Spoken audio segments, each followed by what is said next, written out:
They call it the Black Death of the Savannah. A single Cape buffalo can break a lion's spine, flip a jeep, and gore a full-grown man before he even hears it coming. Nothing on four legs picks a fight with it and walks away clean. And yet, right now, this fortress of muscle and horn is standing dead still in the shallows, letting a swarm of tiny fish crawl all over its body. It isn't panicking, it isn't fighting, it's surrendering. Because the thing that finally broke the strongest animal in Africa isn't a lion and it isn't a man.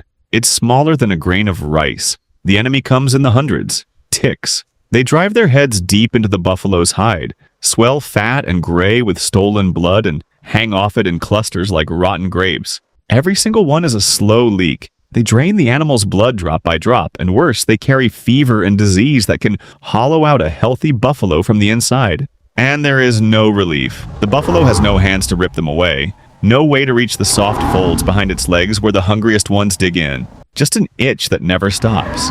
An itch that can push a 2,000-pound giant to the edge of madness. So it fights back the only way it knows how. It finds a lone acacia and drives its flank against the bark, grinding hard enough to rake out clumps of hair. For a second, relief. But the tree can't touch the raw skin under its belly, and the ticks there keep drinking. So the buffalo drops and rolls, kicking up a storm of dust, packing dirt into its coat like a suit of armor. And it works for an hour, maybe two. Then the dust dries, cracks, and crumbles away, and the ticks are still there, still feeding. There is only one place left to go. The buffalo turns and charges, not away from danger, but straight toward the water. It slams into the shallows in an explosion of spray, and almost instantly, the surface comes alive. They rise from everywhere at once. Small, darting fish pulled toward the giant like iron filings to a magnet. This is the cleaning crew. And the buffalo goes completely still, because it knows exactly what comes next. The first fish reaches a swollen tick, clinging where the water meets the hide, and it bites down. There's a soft, wet tug, and the parasite tears loose. Then another, then 5 more. All along the buffalo's flank, fish pick and pull at the fattened ticks and dead skin, stripping away weeks of torment one bite at a time. 2 of them lock onto the same bloated tick and wrestle it back and forth until it pops free and vanishes down a throat. For the buffalo, after days of that endless crawling itch, this must feel like the first real breath it has taken all week. Its eyes half close. The tension drains out of its shoulders.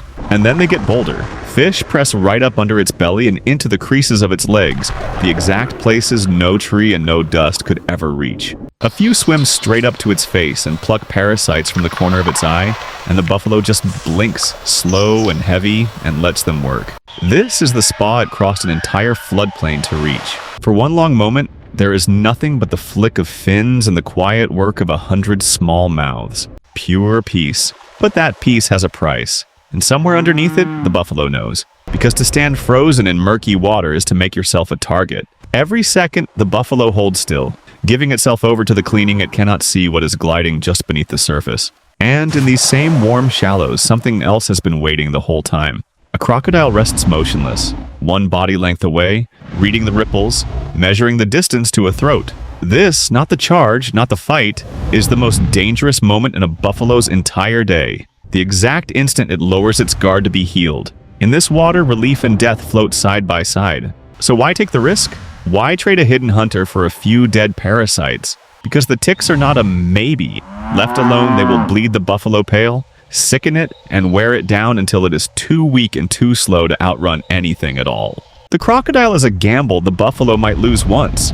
The ticks are a certainty that kills a little more every day. And so the strongest animal in the savannah makes the same brutal trade it makes every time. Face the jaws or die by 1,000 small mouths. Today it chooses the water. Today the crocodile doesn't move, and the cleaning goes on. As the light drops low and gold, the shift changes. The fish can only reach what the water touches, so the moment the buffalo hauls itself up onto the bank, the next crew is already waiting. Oxpeckers, sharp-clawed little birds that land and ride along its back, combing through the dry fur the fish never reached, snapping up every last tick the day left behind.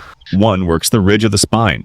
Another hangs upside down beneath the jaw, tugging a fat parasite loose from the throat. Between the fish below and the birds above, by nightfall there is almost nothing left alive on that hide.